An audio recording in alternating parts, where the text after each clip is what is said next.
नमस्कार। एक बार फिर से स्वागत है स्टडी गैंगवे में।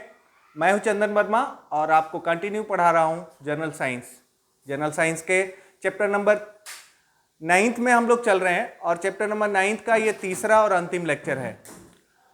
उस 2 लेक्चर में हमने क्या पढ़ा, क्या समझा, आज देखेंगे। हमने क्या सीखा वो आज देखेंगे। इसके साथ साथ 20 क्वेश्चंस भी मैं कराऊंगा और एक क्वेश्चन आपको करने के लिए दूंगा। मैं बता दूं कि चैप्टर का नाम दिव्यांगता है। दिव्यांगता में हमने क्या क्या समझा ये भी समझ लें कि राष्ट्रीय स्तर पे, अंतर्राष्ट्रीय स्तर पे दिव्यांग व्यक्तियों के लिए क्या योजनाएं चल रही हैं और समाज में उसके प्रति किस तरीके से जागरूकता लाई जाए, ये सब चीज़ें मैंने बताया था। इसके अलावा फर्स्ट एड बॉक्स के बारे में मैंने बताया था। दवाइयाँ किस प्रकार से लेना चाहिए, उसका manufacture date and expiry date देखकर लेना चाहिए।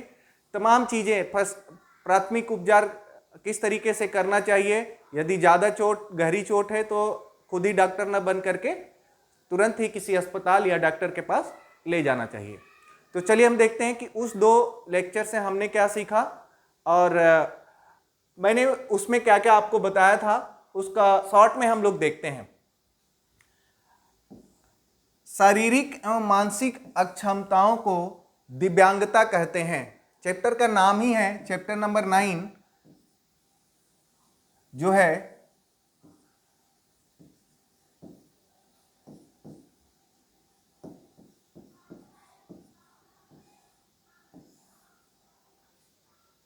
दिव्यांगता है। तो कह रहा है कि शारीरिक एवं मानसिक अक्षमताओं को दिव्यांगता कहते हैं।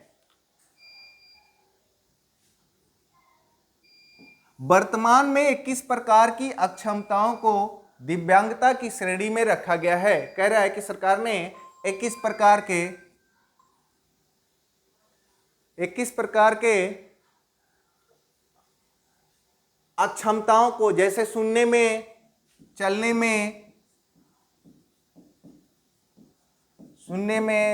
में, देखने में, इस तरीके से 21 प्रकार के अक्षमताओं व्यक्ति को दिव्यांगता की श्रेणी में रखा गया है। आगे देखते हैं। प्राथमिक उपचार के लिए कुछ आवश्यक सामग्री को एक पेटी या बॉक्स में रखा जाता है, जिसे प्राथमिक उपचार पेटी या फर्स्ट एड बॉक्स कहते हैं। फर्स्ट एड बॉक्स किसे कहते हैं? तो फर्स्ट एड बॉक्स ये समझ लीजिए कि यहाँ पे दिखाता हूँ, ये फर्स्ट एड बॉक्स बन गया आपका, उसमें प्लस का निशान और FAB भी लिखा हो सकता है। फर्स्ट एड बॉक्स, इसमें कुछ दवाइयाँ रहती हैं, जैसे कि पैरासीटामॉल, रुई रहेगी, कैंची रहेगी। आप अपने घर में भी रख सकते हैं और छोटे मोटे कटने पे, फीवर होने पे इन्हीं से आप दवाई दे सकते हैं। आगे देखते हैं। दवाइयों का निर्माण दिनांक यानी मैन्युफैक्चर्ड डेट एवं अंतिम दिनांक यानी एक्सपायरी डेट देखकर ही खरीदनी चाहिए या उपयोग करनी चाहिए। आप क्या करेंगे? दवाई की दुकान पे गए और आपने कोई मेडिसिन मांगा तो आप एक बार उसका चेक कर लीजिए कि ये इसका मैन्युफैक्चर डेट या फिर ये एक्सपायर दवा तो नहीं है, क्योंकि एक्सपायरी के बाद दवा खाने पे उसका असर नहीं होता है या फिर नुकसान भी कर सकते हैं। तो ये पक्का देखना है। उपयोग करने से पहले भी आपको उसका एक्सपायरी डेट चेक करना है। आगे देखते हैं। बिना डॉक्टरी सलाह के किसी भी दवा का सेवन नहीं करना चाहिए। बिना डॉक्टरी सलाह का कोई भी दवा नहीं लेना चाहिए। ऐसा नहीं फीवर हुआ और झट से उठाया और खा लिया, ऐसा नहीं है। आप एक बार डॉक्टर का सलाह लें, उसके बाद ही किसी भी दवा का सेवन करें। तो ये थी तमाम चीज़ें जो दिव्यांगता चैप्टर में हमने एक सारांश के रूप में आपको बताया। अब आगे हम क्वेश्चंस के तरफ बढ़ते हैं और क्वेश्चंस में देखते हैं कि क्या क्या क्वेश्चंस आ सकते हैं जो कि इंपॉर्टेंट होंगे। यह कह रहा है कि निम्नलिखित में से कौन सी बच्चों में अस्थायी शारीरिक विकलांगता है? इनमें से अस्थायी शारीरिक विकलांगता क्या हो सकता है? तो देखते हैं ऑप्शन क्या क्या है। तो पहले तो 3 चीजें दिया हुआ है, उसमें से हमें छांटना है। प्रमस्तिष्क पक्षाघात, मांसपेशीय दुर्विकास, बौनापन। प्रमस्तिष्क पक्षाघात भी एक अस्थाई ही है, एक अस्थाई दिव्यांगता है, और मांस ये भी अस्थाई ही है, और तीसरा भी अस्थाई ही है। तो अभी आपने देखा कि ये तीनों अस्थाई विकलांगता है। अभी बौनापन से हो गया तो बड़ा नहीं होगा, ये आपको पता है। लंबा खींच करके सोच रहे हैं कि उसको रस्सी से खींच करके लंबा कर दें, ऐसा मुश्किल है। उसी तरीके से मांसपेशियों में विकास नहीं हुआ और मुड़ गया या इस तरीके का हो गया, तो आप कितना भी कह लें। मस्तिष्क में इस तरीके का पक्षाघात हो गया, यानी कुछ ऐसी घटना हो गई जिसको हम नहीं रिकवर कर सकते हैं, तो भी कह सकते हैं कि एक तरीके का वो अस्थाई पक्षाघात है। तो अब ऑप्शन में देखते हैं कि क्या है। ऑप्शन में 1 तथा 2, ए में दिया है 1 तथा 2, लेकिन ये तो तीनों है, इसलिए गलत है। दूसरा कह रहा है केवल 1, लेकिन ये तो तीनों है। 1 2 3, सी में बोला है 1 2 3, और यहां पे लिखा रहेगा केवल 2, यहां पे केवल 2। तो इस तरीके से हमने क्या देखा कि जो 1 2 3 ऑप्शन सी जो है करेक्ट आंसर है। आगे देखते हैं, अगला क्वेश्चन की तरफ बढ़ते हैं। अगला क्वेश्चन है, श्रवण दिव्यांग अक्षम होते हैं, यानी सुनने वाला जो दिव्यांग व्यक्ति होगा वो अक्षम होगा क्या चीज में? अक्षम मतलब क्या नहीं कर सकता है। ये ऑप्शन में आपके आ सकते हैं क्वेश्चंस में। तो आप देखते हैं क्या बोले, सुनने में, बोलने में, सुनने में, बोलने में, देखने में। तो श्रवण व्यक्ति जो है, जो सुनने में अक्षम व्यक्ति है, वो क्या हो सकता है? सुनने में हो सकता है, आपके दिमाग में आएगा, लेकिन ऐसा नहीं है। यदि वो सुनने में है तो बोलने में भी अक्षम है।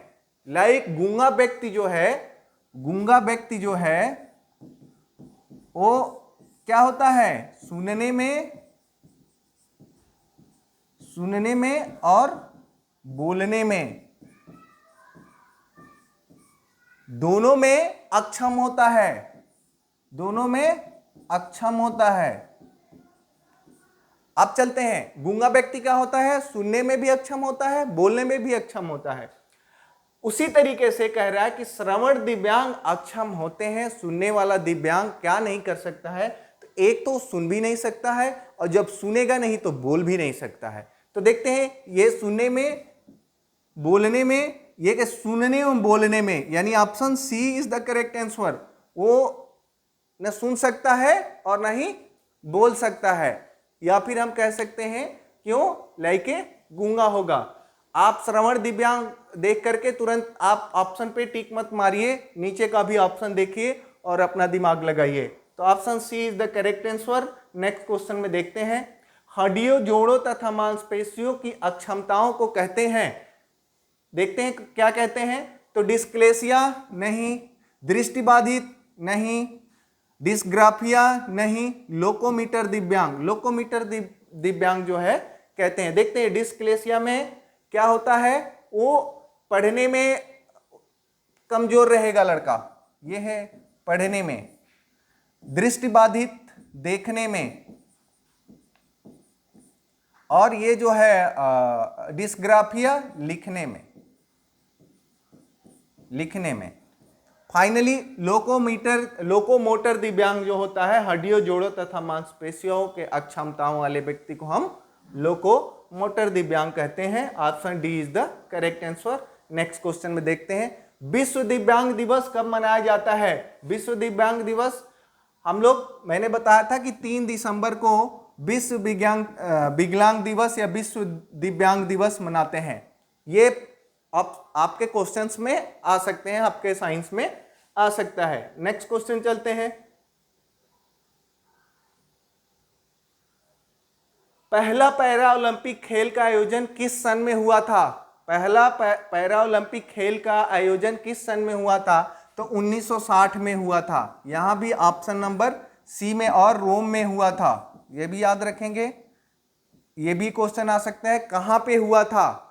तो आप बताएंगे कि रोम में हुआ था और 1960 में हुआ था पहला पैरा ओलंपिक खेल जिसमें कि दिव्यांग व्यक्ति अपना प्रदर्शन करते हैं। नेक्स्ट, डिस्क्लेसिया कोई बीमारी नहीं है। डिस्क्लेसिया भी कोई बीमारी नहीं है। किस तरीके की बीमारी नहीं है? तो डिस्क्लेसिया कह रहे हैं मानसिक बीमारी नहीं है, नहीं है।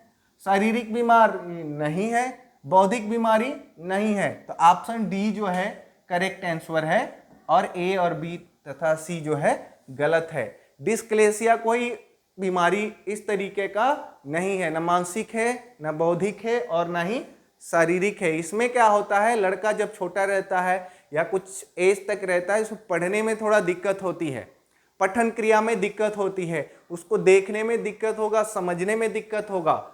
लेकिन धीरे धीरे एक एज आने के बाद एकाएक हो सकता है कि उसके दिमाग में पढ़ने का ललक जग जाए और समझने का, तो बहुत तेज तरह लड़का हो जाता है। इसलिए वो हम कह सकते हैं कि डिस्क्लेसिया कोई भी इस तरीके का बीमारी नहीं है। आगे देखते हैं।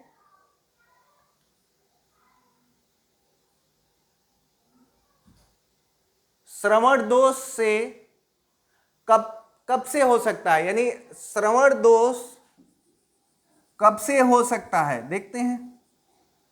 श्रवण दोष मतलब आप समझ रहे हैं, सुनने का जो दोष है कब से हो सकता है। तो ऑप्शन में देखते हैं, जन्म से, अनुवांशिक, दैहिक कारण, उपयुक्त सभी। जन्म से, कोई जन्म मतलब बच्चा पैदा हुआ, क्या उसका श्रवण दोष हो सकता है? तो हाँ हो सकता है। अनुवांशिक, किसी का लड़का श्रवण दोष है उसका, तो हो सकता है उसका लड़का भी श्रवण दोष में आ जाए।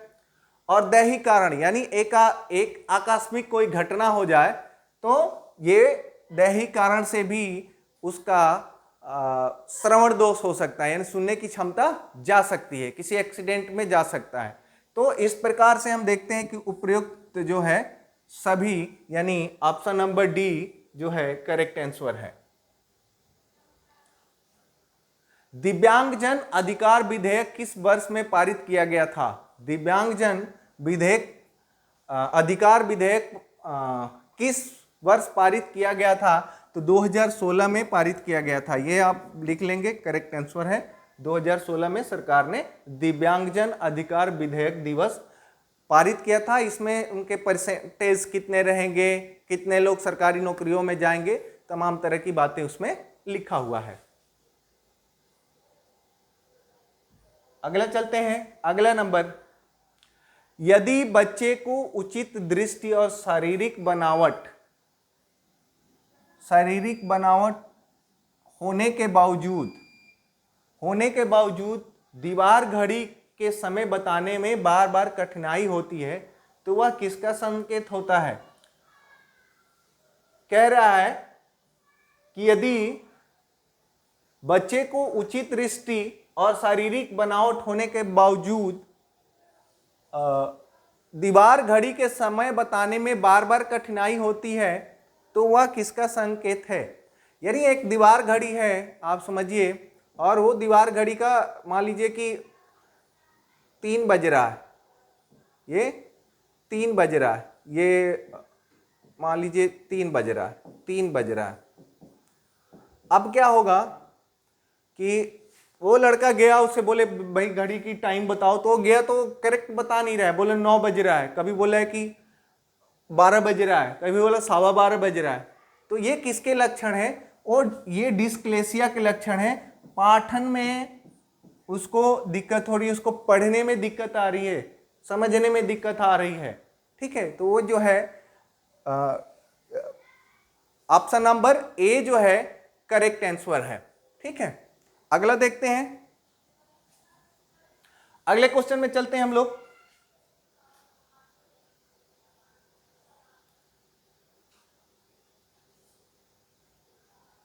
ADHD का फुल फॉर्म है, ADHD का फुल फॉर्म है, तो ऑप्शन ए जो है करेक्ट आंसर है। ऑटिज्म डिफिसिट्स हाइपर एक्टिविटी डिसऑर्डर, ये भी एक तरह का विकलांगता ही या दिव्यांग की श्रेणी में आता है। आगे देखते हैं। अगला है, संजय 61 के स्थान पे नहीं 61 के स्थान पर 16 लिखता है और बी और डी के अक्षरों में अंतर नहीं समझ पाता, यह किसका लक्षण है? तो आप समझिए कि उसको 61 बोला गया और वो 16 लिख रहा है, यानी 61 को वो 16 लिख रहा है, बी और डी में अंतर नहीं पता चल रहा है उसको। तो उसको किस तरीके का मतलब बीमारी हो सकती है या किस तरीके का वो दिव्यांग टाइप से हो सकता है? तो चलते हैं देखते हैं। पठन विकल्प डिस्क्लेसिया, स्वलीनता क्रम विकार, अधिगम असहाय, लेखन विकल्प डिस्ग्राफिया। लेखन उसमें वो समझ नहीं पा रहा है, वो पढ़ नहीं पा रहा है। 61 बोल दिया गया कि भैया 61 है और बी एंड डी को भी बता दिया गया कि भाई ये किसका है। तो आप देख सकते हैं कि वो पढ़ने में अक्षम है, समझने में अक्षम है। तो इसलिए ऑप्शन नंबर ए जो है पठन विकल्प डिस्क्लेसिया इसका आंसर होगा, बाकी ये सब नहीं होंगे, यानी option number A is the correct answer. Next चलते हैं।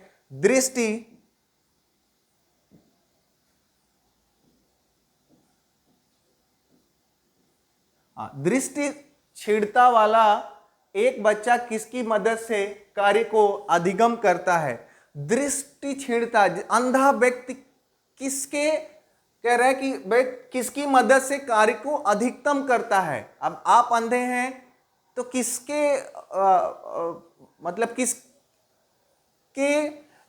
किसकी मदद से आप अधिक से अधिक कार्य कर सकते हैं? तो एक अंधा व्यक्ति को सुनाई देता है, समझिए, एक अंधा व्यक्ति को सुनाई देता है और सुनाई देगा तो काम कर लेगा। बोले इधर जाओ, उधर आओ, बायां हाथ खड़ा करो, दाहिना हाथ खड़ा करो, ये पढ़ लो, वो पढ़ लो, इसको पीटो, उसको पीटो, तो समझ में आता है। चलिए ऑप्शन देखते हैं। डिस्प्ले बोर्ड, नहीं, अंधा व्यक्ति को डिस्प्ले बोर्ड तो दिखेगा नहीं, तो फिर वो कैसे करेगा? गति संवेदी प्रणाली, गति संवेदी प्रणाली, कोई गाड़ी जा रही है, आ रही है, वो समझ नहीं पाएगी कि कौन सी गाड़ी है, किस दिशा से आ रही है, किस दिशा से जा रही है, एकदम से नहीं समझ पाएगा। उसके बाद से है श्रवण प्रणाली, ये जो है ऑप्शन सी जो है वो करेक्ट आंसर है। वो श्रवण प्रणाली, सुनने की क्रिया से, आपने पिक्चरों में भी देखा होगा, अंधा व्यक्ति अपनी आंखों के साथ साथ कान पे भी ध्यान रखती, जैसे सुना इधर से आ रहा है तो वो उधर की तरफ रोकने का प्रयास करता है, या पिक्चरों में आपने देखा होगा उसको मारता है या पीटता है, बहुत सारे ऐसे पिक्चर्स बने हुए हैं, ठीक है। तो सुनने का यानी सुनकर जो है वो ये व्यक्ति अधिकतम कार्य कर सकता है। तो ऑप्शन सी जो है करेक्ट आंसर है। नेक्स्ट कह रहा है एक बच्ची लिखने में अक्षम, अक्षर बनाने में और शब्दों के बीच अंतराल करने में चुनौती महसूस करती है, यह लक्षण किस अधिगम अक्षमता की ओर इशारा करता है? एक लक्षण है, एक बच्ची है जो कि लिखने में अक्षम है, या कह रहा है कि अक्षर बनाने में भी वो अक्षम है, या उसके अंतराल को समझ नहीं रही है, यानी क्या लिखना है उसको दे दिया गया लिखने के लिए और वो समझ ही नहीं रही है कि कहाँ स्पेस लेना है, कौन कितने दूरी पे लिखना है। मान लीजिए वो लिखती है यहाँ पे क, तो यहाँ पे लिख देगी ख और बीच में लिख देगी ग, जो कि सीरियल नहीं है, तो उसको कौन सी बीमारी हो सकती है? तो देखते हैं। पठन विकल्प डिस्क्लेसिया, नहीं, वो पठन विकल्प नहीं होगा क्योंकि वो पढ़ने की बात नहीं कर रहे हैं। स्वलीनता क्रम विकार, ये भी नहीं है। अधिगम असहायता, ये भी नहीं है। आलेख वैकल्प, आलेख वैकल्प उसको डिस्ग्राफिया विकार है, डिस्ग्राफिया बीमारी है जिसमें वो पढ़ नहीं मतलब लिख नहीं पा रही है, अक्षरों के अंतराल को समझ नहीं पा रही है। तो ऑप्शन नंबर डी जो है करेक्ट आंसर है। नेक्स्ट चलते हैं। विकासात्मक विकार का एक उदाहरण है, विकासात्मक विकार का एक उदाहरण है, क्या हो सकता है? विकासात्मक विकार का एक उदाहरण है डिस्क्लेसिया, गलत है। ASD, ये सही है, ये दोनों गलत हैं। नेक्स्ट कर चलते हैं। संभावित दिव्यांग जोखिम वाले बच्चों की पहचान का पहला चरण क्या है? संभावित दिव्यांग हो सकता है, हम उसका पहले चरण में कैसे जानेंगे? तो उसको स्क्रीनिंग के माध्यम से जाना जा सकता है, अनुवीक्षण के माध्यम से जान, लक्षणों की व्याख्या करके नहीं कह सकते ये है इसलिए वो दिव्यांग है। नैदानिक उसके नादान हरकतों से हम नहीं समझ सकते हैं कि वो भाई या अवलोकन का अभिलेखन करके भी नहीं समझ सकते हैं, उसका स्क्रीनिंग करके समझ सकते हैं कि वो दिव्यांग है या नहीं है। मानसिक मंदित बच्चों का आईक्यू लेवल क्या होता है? सामान्य इंसान का 100 होता है, और जो मानसिक मंदित बच्चे रहते हैं उनका 70 होता है, और नीचे जाएंगे तो 30 से 35 में एकदम से वो मंद बुद्धि का व्यक्ति होगा। ठीक है, उसको कुछ नहीं आता है। नेक्स्ट क्वेश्चन में चलते हैं। अगला क्वेश्चन कह रहा है सीखने की अक्षमता, अब अक्षमता में गणितीय विकार है। सीखने की अक्षमता में गणितीय विकार है, क्या हो सकता है? तो डिस्क्लेसिया नहीं, ये पठन का है, पठन का है। ये डिस्ग्राफिया लिखने का है, ये क्या है? लिखने का है। और डिस्कैलकुलिया ये करेक्ट आंसर है, और उपयुक्त में से कोई नहीं, ये गलत है। तो देखते हैं सीखने की अक्षमताओं में गणितीय विकार है, यानी वो कैलकुलेट नहीं कर पा रहा है। 61, 59, 42, 43 इस तरीके से वो कैलकुलेट नहीं कर पा रहा है, इसलिए ये डिस्कैलकुलिया जो है इसका करेक्ट आंसर है। सी जो है करेक्ट आंसर है। नेक्स्ट चलते हैं। अगला है बच्चे में मानसिक मंदता के कारण हो सकता है, मतलब बच्चा मानसिक मंद बुद्धि का हो सकता है। क्या क्या कारण हो सकते हैं? गर्भाधान के समय कोई कार्य ऐसा किया गया जिसके वजह से वो मानसिक मंदबुद्धि व्यक्ति हो सकता है, यस। जन्म के बाद किसी दुर्घटना के कारण भी हो सकता है। मां के गर्भ के अंदर भी कुछ ऐसा इंसिडेंट या घटना हुई तो हो सकता है। तो देखते हैं कि तीनों चीजें हो सकती हैं, लेकिन नीचे सबसे लिखा है उपयुक्त सभी, इसलिए जो है ऑप्शन नंबर डी जो है करेक्ट आंसर है, और बाकी जो है गलत है। फर्स्ट एड बॉक्स का उपयोग होता है। फर्स्ट एड बॉक्स का उपयोग कहाँ करते हैं हम लोग? तो प्राथमिक उपचार में करते हैं, अंतिम उपचार में नहीं करते हैं। एंड बी और उपयुक्त कोई नहीं। प्राथमिक उपचार मैंने बताया था कि फर्स्ट एड बॉक्स जैसे ही चोट मोच थोड़ी छोटी मोटी लगती है, ब्लड थोड़ा सा निकल रहा है, तो हम प्राथमिक फर्स्ट एड बॉक्स से उसमें से दवाएं निकाल करके हम उसका उपयोग कर सकते हैं, ना कि अंतिम उपचार वो मरने वाला है और आप फर्स्ट एड ही दे रहे हैं। ठीक है।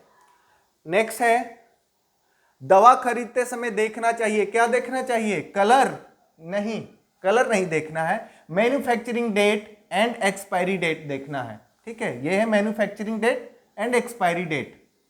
तो आप दवा जब खरीदने जाएं तो कंपनी का नाम नहीं देखना है, कलर नहीं देखना है, और manufacturing date and expiry date देखना है, और उसके हिसाब से यूज करना है। इस तरीके से 20 क्वेश्चंस मैंने आपको बताए, बहुत ही इंपॉर्टेंट क्वेश्चंस थे, थोड़ा सा दिमाग लगाना है। आप जैसे कि श्रवण दोष का मैंने एक क्वेश्चंस कराया था, अभी एक लास्ट क्वेश्चन मैं आपको दे रहा हूं, आप करेंगे इसको, कमेंट्स करेंगे और बताएंगे कि इसका क्या आंसर हो सकता है। निम्न में से कौन सा बौद्धिक विकलांगता का उदाहरण है? आपके ऑप्शन है डिस्क्लेसिया, मानसिक मंदता, श्रवण मंदता, डिस्ग्राफिया।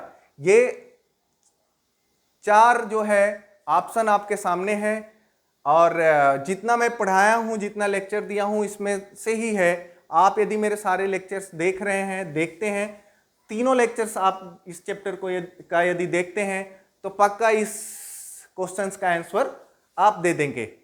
फिर मिलते हैं चैप्टर नंबर हम लोग 10 में, और चैप्टर नंबर 10 में हम डिस्कस करेंगे क्या क्या इंपॉर्टेंट चीज़ें हैं, और उसको हम कल देखते हैं। तब तक नमस्कार।